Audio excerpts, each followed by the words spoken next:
Kahit nahihirapan si Captain Chuxley, nilapitan niya pa din ang First Prince habang gumagapang at binabanggit nito ang pangalang niya. Sinasabi ng Second Prince na si Aslan na na-realize niya ulit kung gaano siya kaloyal na subordinate. Kuhanin nila ang mga sundalo at bumalik na sila, malungkot, at sinasabi ni Captain Chuxley na buong buhay niya inalay niya sa royal family. Nirespeto niya ang bawat miyembro, pero hindi niya akalain na hihiram ang Second Prince na si Aslan ng lakas sa Seheran Empire para patayin ang kanyang kapatid. Sinasabi ng Second Prince na si Aslan na kailangan niya lang na maglingkod sa kanya.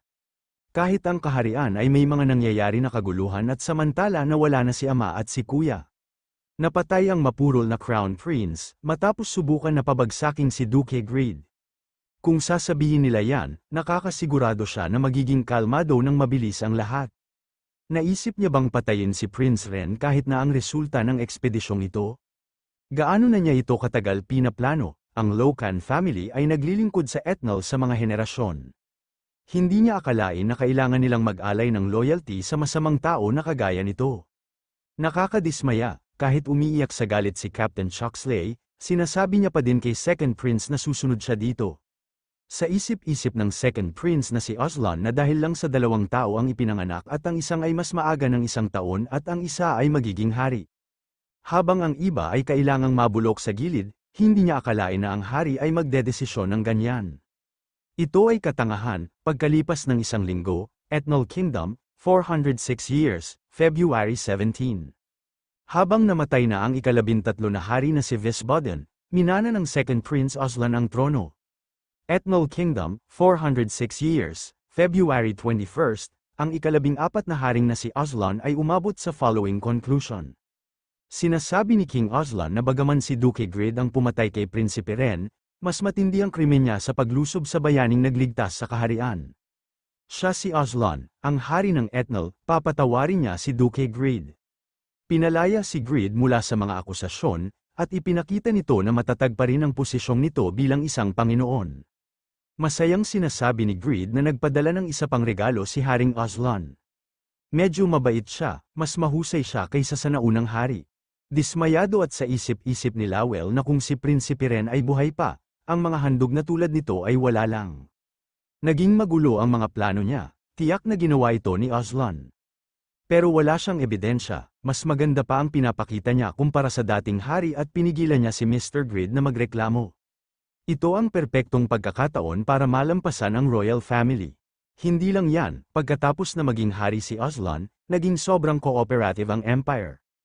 Tumaas ang kapangyarihan ng royal family, mula nang naging hari si Aslan, nagpapasalamat siya sa suporta ng empire, ang sinulid na kumokontrol sa walang hanggan ay ipapasa sa Seheran. Hindi niya akalain na gagamit siya ng ganitong duwag na diskarte. Ngunit ang isang diskarte na tulad nito ay nagpapasigla sa kanyang competitiveness. Tingnan nila kung sinong tasa ang mapupuno ng madugong luha. Sinasabi ni Greed na maganda yan, gagawa siya ng maraming mass-produced grid set dahil lahat ng mga sundalo ay mga elite soldier na. Nakakakita ba siya ng mga bagay dahil sa kanyang pagod? Lawel, bakit laging napakaraming magsasaka? Sinasabi ni Lawel na hindi siya sigurado. First time niya din naman na makita ang dami nila.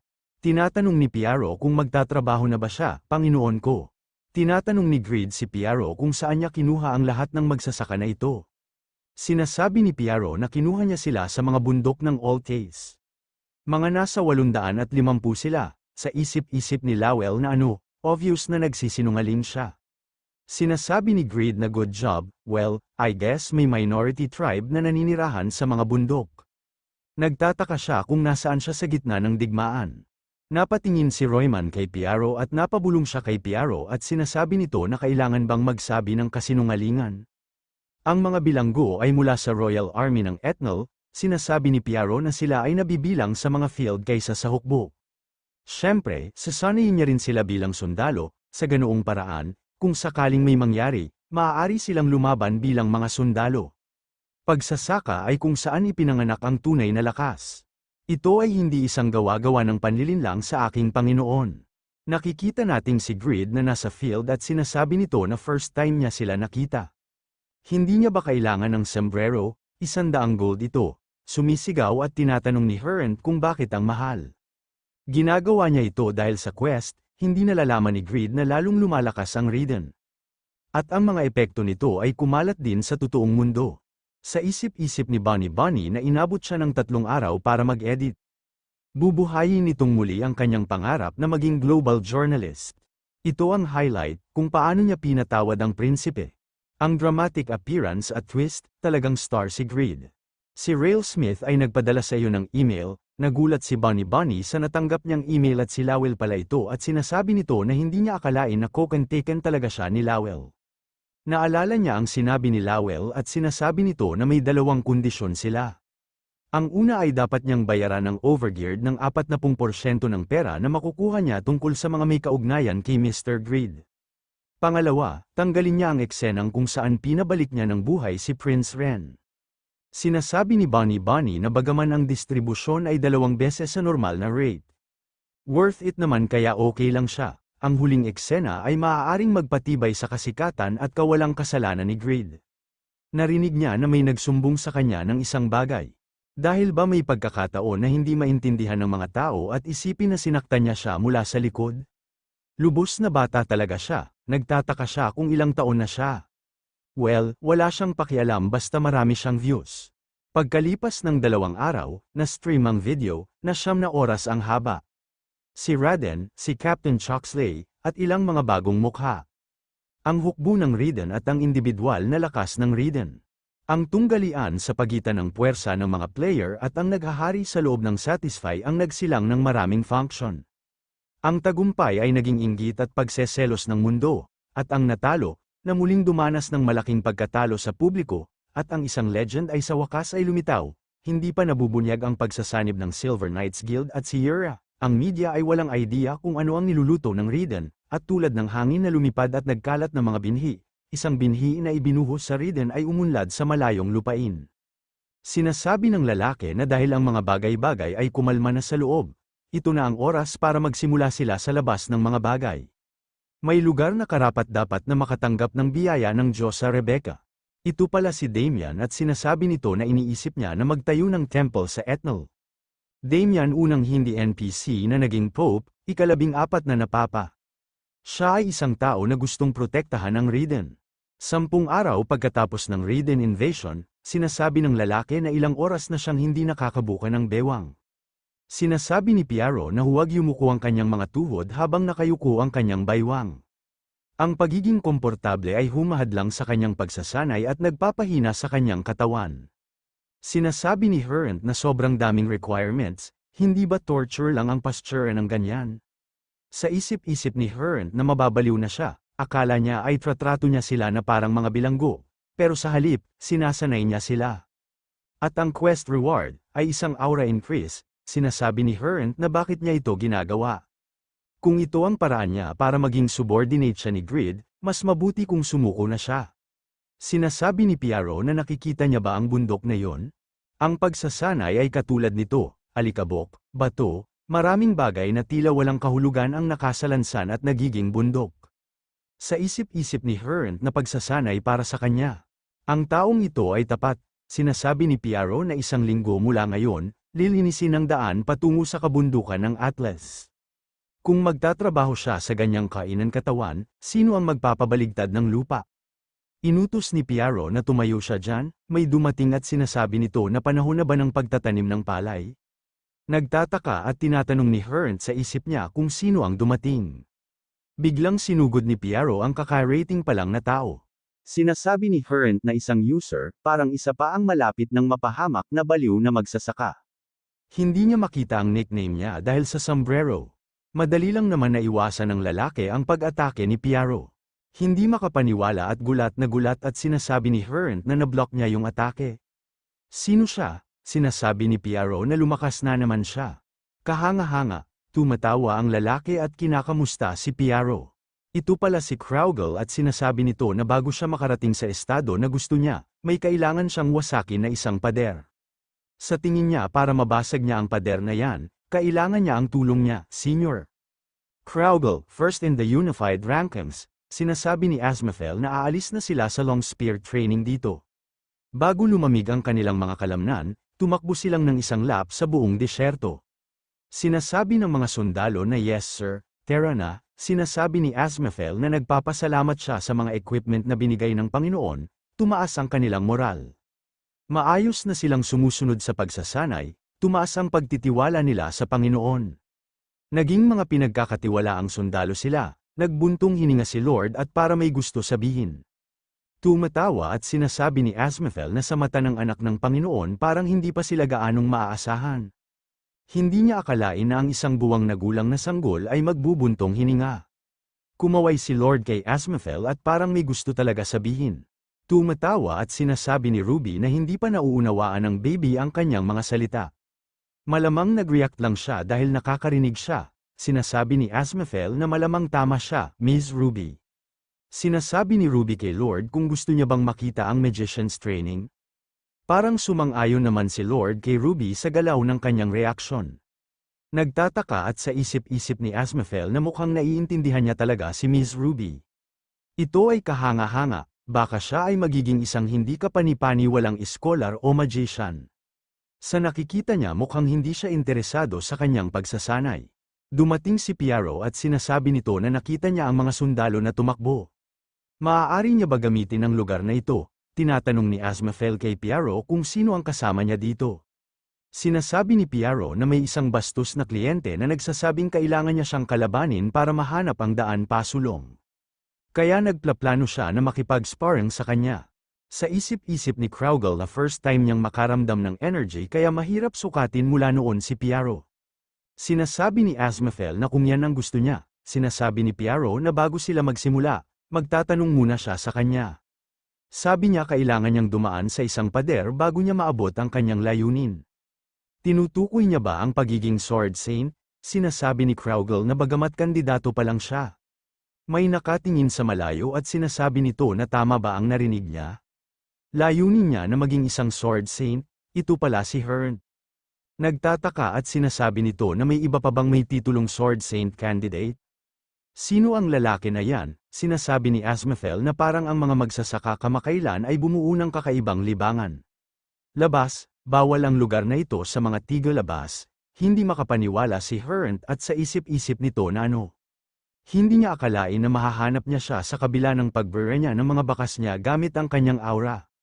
May energy siyang maihahalin tulad kay Piaro, NPC din siya. Saan nakuha ni Greed ang ganito karami na monster? Tinatanong ni Hearn kung pwede ba siya manood. Sinasabi ni Azmethel na kailangan niya bang magpakita ng kabaitan sa mga tiga-labas. Aatras ba siya o sasaksakin niya yung tiyan niya? Nakaramdam naman ng takot si Hearn at sinasabi nito na aalis na siya agad. Sa isip-isip ni Hearn na hindi niya akalain na magiging ganito siya. Siya ay isang taong naglalayong maging pinakamalakas. Anong klaseng lugar ang Ridden? Sa isip-isip ni Azmethel na sino ang tao na yan?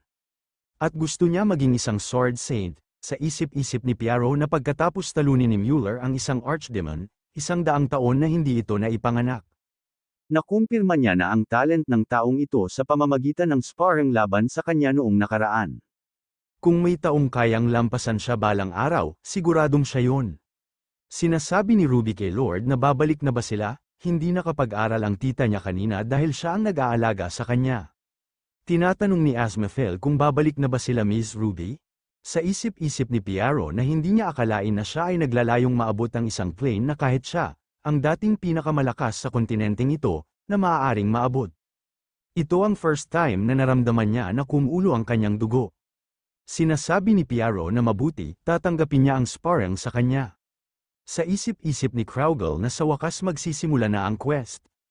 Sword Saint, rank SSS quest, labanan ng isang legend at manalo.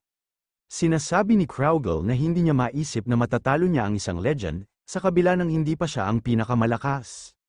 Ngunit ang mga imposibleng hamon ay palaging ang pinaka-nakakaaliw. Suriin niya ito mismo, tuwang-tuwa si Lord nang nakita niya si Piaro at si Kraugle at parang gusto niya ito panoodin. Nagtataka at sa isip-isip ni Azmethel na hindi siya nagpapakita ng anumang reaksyon habang pinapanood ang mga sundalo. Nagre-react siya sa enerhiya ng dalawa. Ipinanganak ba siya na may talent tungkol din sa martial arts? Marahil ay kusa niya itong naramdaman pagkatapos makita ang dalawang tao na umabot na sa kanilang rurok. Siguro naramdaman niya na isa sa 7 guro ang makakasama niya sa buhay niya ay magiging isa sa kanila. Pero hindi yan lahat. Para sa araw na ito, Si Kraugle ang isa na nauna sa lahat na hawak ang maraming mga titulo, magkakaroon ng isang makasaysayan, ito ang unang pagkakataon para makita niya si Greed. Ito ay magiging isang turning point para sa kanilang dalawa. Sa isip-isip ni Kraugle na sa Satisfy Time, 4 na buwan na ang nakakaraan. Mahigit 30 beses na sila nag-spara, at sa panahon na yan, nakita niya na kung paano siya naging legend. May malaking pagkakaiba sa stats sa pagitan ng normal at legendary class. Pero ang penalty ay impressive din, isinasaalang-alang ang rate ng paglago ng NPC, at ang experience, ang level ng kanyang senior ay malamang nasa 386. Dahil sa level difference, nabawasan ng 30% ang pinsala na natatanggap niya habang tataas ng 30%. Nickname, Kraugle, level 326, Job, White Swordsman, Title, Sword Saint Candidate. Sa isip-isip ni Kraugle na dapat siyang makahanap ng paraan para mabawasan ang gap nila. Sigurado siya na sa lahat ng titles na nakuha niya, makukuha niya ang gap. Kahit ang mga teknik ng pagsasaka ng senior ay base sa sword techniques, I'm sure na may limitado ito dahil hindi siya gumagamit ng sword. Ang dapat niyang ingatan ay ang skill niya na fated to perish. Ang mga miyembro ng 7 guilds ay sabay-sabay na namatay dahil sa skill na yan. Mas mapanganib ito kaysa sa grain polishing na lumitaw kamakailan sa stream. Hindi siya papayag na gamitin niya yun, sa ngayon. Meron siyang legendary weapon na White Fang, na natanggap niya mula sa Great Demon na si Dracyon. At ang araw ay nasa itaas nila, ito ay magpapadali sa paggamit ng stealth, kaya hindi dapat mahirap ang pagkuha ng advantage. Sinasabi ni Kraugle na senior, siya muna ang aatake. Sa isip-isip ni Kraugle na basta may gap, may chance siya. Ginamit ni Kraugle ang White Light Steps, tataas ang bilis ng paggalaw. Stealth effect kapag nasa ilalim ng sunlight o moonlight. Sa isip-isip ni Kraugle na sa pamamagitan ng pag-chain sa mas mataas na level ng stealth, tumaas ng 10% ang kanyang pagkakataong manalo. Na-block ni Piaro ang pag-atake ni Kraugle at sinasabi nito na ginagamit niya ang parehong nakakabighaning stealth gaya ng dati. Wala ba siyang bagong techniques? Mabilis naman inatake ni Piaro si Kraugle at nakatanggap ito ng 2,400, 2,760, 3,650 na pinsala. Hindi makapaniwala si Kraugle at gulat at sa isip-isip nito na hindi niya akalain na kaya niyang mablock ang mga teknik niya pagkatapos tingnan ang mga ito. Hindi lang yan, kundi ito ay may mapangwasak na kapangyarihan. Nag-counter-attack si Kraugle at ginamit niya ang Sky Splitter. Nakatanggap si Piaro ng 7,620 na pinsala, sa isip-isip ni Piaro na akala niya ba na kaya niyang masira ang mga farmer tools na ginawa ng kanyang Panginoon.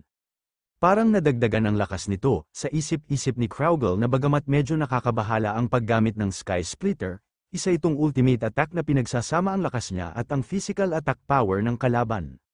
Dapat 40,000 ang pinsala, pero nakatanggap lang siya ng 7,000 na pinsala. Nagpapasalamat siya sa kanyang keen senses at sa experience na nakuha niya, wala siyang natanggap na masyadong pinsala. Pero ang lakas at bilis ng kanyang senior ay hindi may kumpara sa 4 na buwan na ang nakakaraan. Sinasabi ni Piaro na mukhang kailangan niyang maglabas ng karagdagang farmer tools.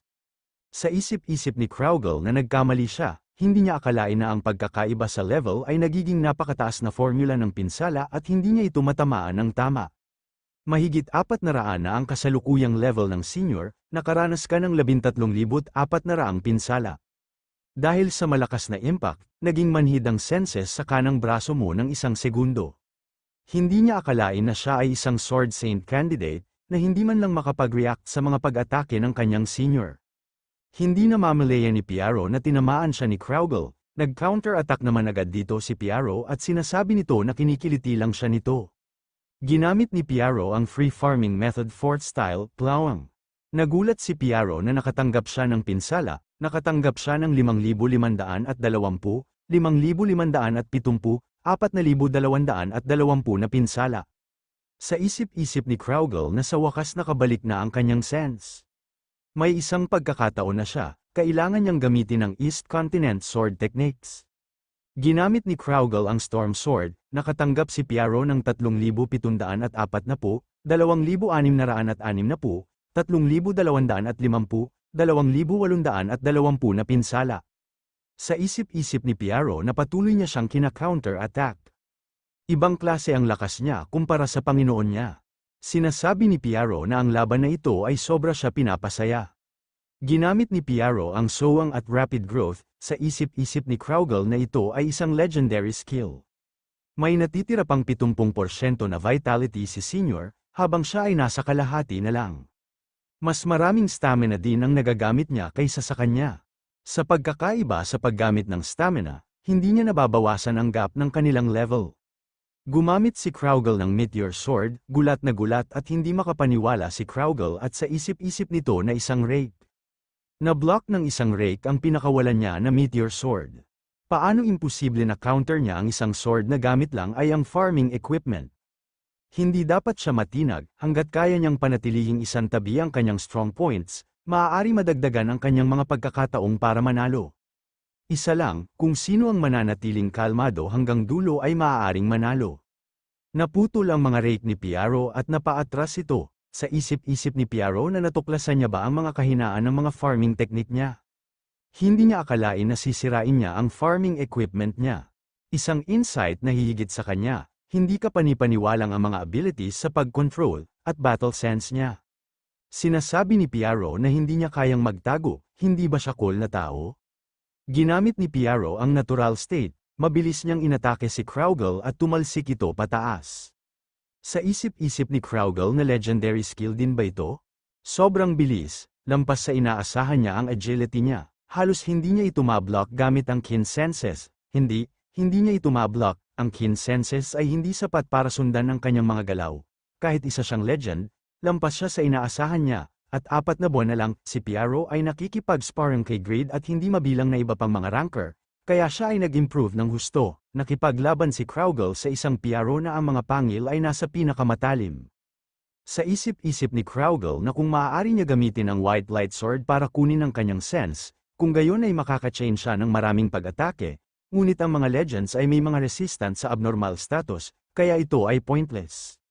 Laban sa isang taong sobrang mas malakas kaysa sa kanya. Walang silbi ba ang mga taktika? Mabilis na pasugad si Piaro kay Kraugle pero wala reaction pa dito si Kraugle. Nagulat si Piaro at napasok ito ng dugo, naubos mo na ang 100% ng iyong mana. Magiging transcendent ang lahat ng iyong sense sa loob ng 6 na segundo. Tumaas ng 20%, maaaring niyang hulaan ang mga galaw ng lahat ng mga nilalang na nasa loob ng 10 metro. Sa isip-isip ni Kraugle na maraming kalaban ang nakilala niya na resistant sa crowd control techniques.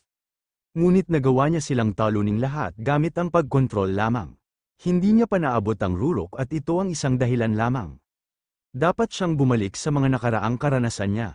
Sinasabi ni Kraugle na kung hindi niya ihampas sa pader ang lahat ng mayroon siya, walang paraan na malalampasan niya ito. Na-unlock mo ang super sensitivity, makakaramdam ka ng drain sa loob ng 6 na segundo. Nagtataka at sa isip-isip ni Piaro na simula nang gamitin niya ang natural state, hindi na siya dapat nakakapag-dodge. Paano siya nakakapag-counter ng perpekto, para lang siyang umaatake sa hangin? Hindi siya nagre-react sa mga atake niya, nahuhulaan niya ang mga pinapakawalan niyang atake. Pero hindi naman kasi madaling hulaan ang mga galaw niya. Ang kanyang insight ay pinagsama sa kanyang foresight abilities, at gumagawa siya ng isang bagay na ganap na bago. Beast siya na hindi niya dapat kontrahin, sinasabi ng kanyang instinct na dapat niyang iwasan ang mga pang-atake niya. Wala siyang pakialam sa mga sugat, pero hindi pa siya binalaan ng instincts niya ng ganito. Kailangan niyang tumakas, sinasabi ni Kraugle na ano yan. Hindi, dito niya na dapat tapusin ito. Sumisigaw at sinasabi ni Piaro na huwag niyang itulak na higit sa limitasyon ang kanyang kasalukuyang katawan. Sa isip-isip ni Kraugle na huli na siya, hindi niya na ito maiiwasan, ginamit ni Piaro ang free farming kick style, pound ng mortar. Sinasabi ni Asmafel na Miss Ruby, please, manatili siya sa likod niya. Nagpapasalamat naman dito si Ruby kay Asmafel, nawasak ang sahig sa lakas na ginawa ni Piaro sa pag-atake, nakatanggap si Kraugle ng fatal damage. Hindi ka mamamatay habang nasa sparring mode, tapos na ang sparring, sa Smithy, Thunderbow. Rank, Unique, Attack, 370 hanggang 601. Ginagamit ito ng 100 mana bawat pag-atake, ang kasanayan na penetrating flash ay nabuo, sunod-sunod na bilis plus 10%. Heirloom ang isang sa prestigious family mula sa Ethnal Kingdom. Ito ay nilikha mula sa Thunderstone at Mana Stone. Sa tuwing hinihila ng user ang string, mabubuo ang isang arrow na na-imbued sa kuryente. Sinasabi ni Grid na magaling ang attack power, pero 100 ang cost ng mana ng bawat pag-atake. Kung ibibigay niya ito kay Jeshuka, hindi naman siya makakatira ng 40 arrow. Gaano man kalaki ang pinsala nito, kung hindi niya naman magagamit ng sunod-sunod, basura ito. Well, ang layunin ay ang bagay na ito mula sa simula, anyway. Matagumpay mong natunaw ang mineral, nakakuha ka ng 3 Thunderstones. Thunderstones, isang mineral na nabuo nang dumating ang Great Demon na si Astaroth sa mundo ng tao. Maaari ito magbigay ng lightning attribute sa mga bagay, at maganda rin pagkain sa mga demonic beast. Sinasabi ni Grid na parang katulad ito ng mineral na Firestone ng Helgao. Sigurado siya na mahal ito, pagkain din ito ng mga demonic beast. Magiging magulo kung makikita ito ni Noe, kailangan niya ito itago. Tinatanong ni Kan kung ano ang tinatago niya dyan. Nakaramdam sila Kan at Grid ng malakas ng pagyanig sa lupa. Sinasabi ng isang blacksmith na lindol sa gitna ng disyerto. Tinatanong ni Kan kung ano ang ginagawa niya. Tingnan niya ang mga furnace at kunin ang mga mineral. Sa isip-isip ni Grid na hindi yan lindol, galing yan sa labanan. Natapos na ang labanan nila Kraugle at Piaro, makikita nating nanawasak ang sahig. Bumaba ng 128 ang durability ng White Cloud Dopo, unique. Ang durability ng White Cloud Shoes, unique, ay bumaba ng 150. Ang durability ng White Cloud Gloves, unique, ay bumaba ng 163. May pagkakataon na baka permanente ito masira. Ang durability ng White Fang, legendary, ay bumaba ng 61. Sinasabi ni Piaro na pareho silang nagkapinsala, kaya niya bang tumayo? Sa isip-isip ni Kraugle na hindi tumigil si Senior matapos maging legend. Lalo siyang lumakas, hindi niya akalain na lalo pa siyang lalakas pagkatapos niya itapon ang kanyang sword. Kahit magkatulad ang kanilang mga level, malamang ganito pa din ang resulta. Pader siya, hindi niya pa ito malalagpasan, natalo siya.